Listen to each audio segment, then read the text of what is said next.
Sega.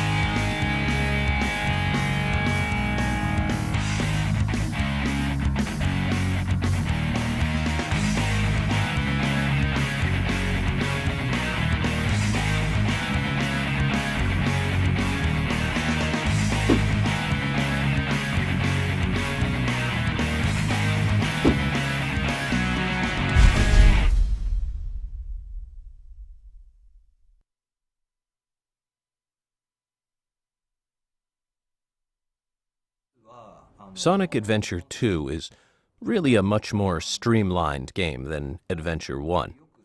You've got Sonic and Shadow with their high-speed action, Tails and Eggman with their lock-on shooter stages, and lastly, Knuckles and Rouge with their treasure hunting.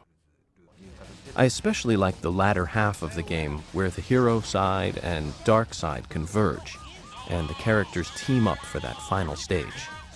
It's an action game, but I think that especially in that latter half, it has a really dramatic story.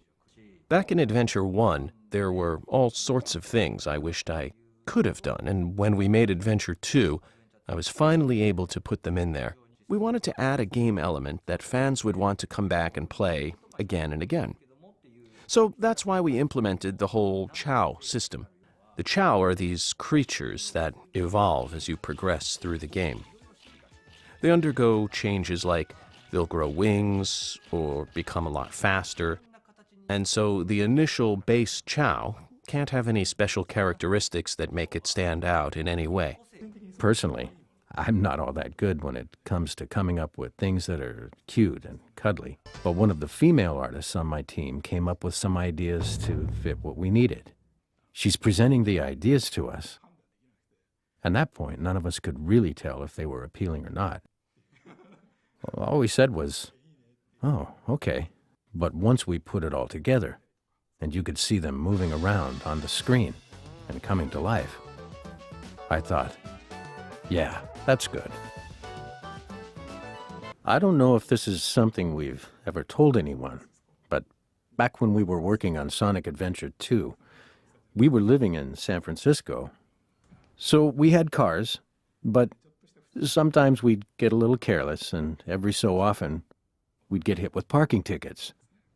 And they were what, about $30 or so? Anyhow, there were these little cars that would go around passing out the parking tickets.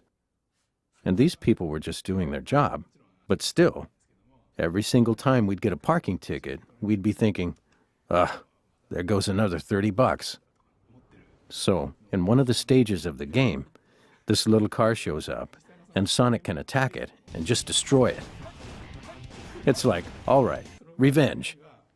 We were doing little things like that.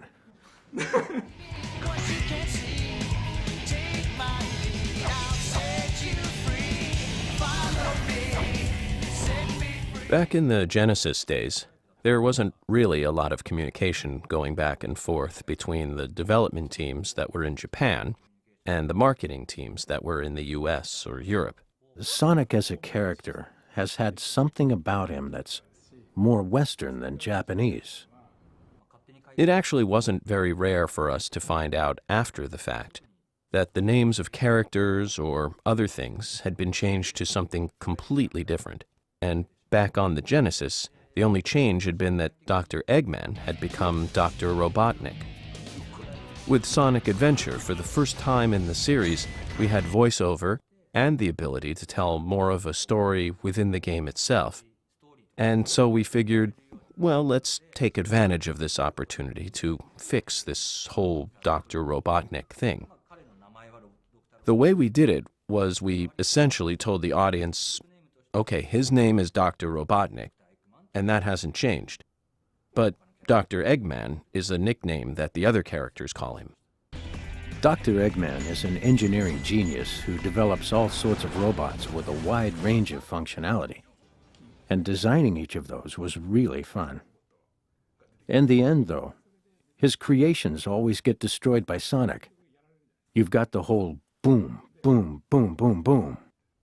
And after his device falls apart, he's left in that last machine of his, the little egg-shaped craft.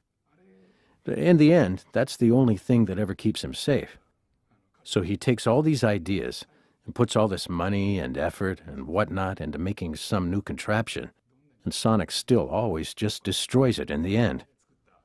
And so Eggman comes out in that little machine again, like it's a symbol of his persistence. No matter how many times he's defeated, he puts it behind him. He doesn't give up.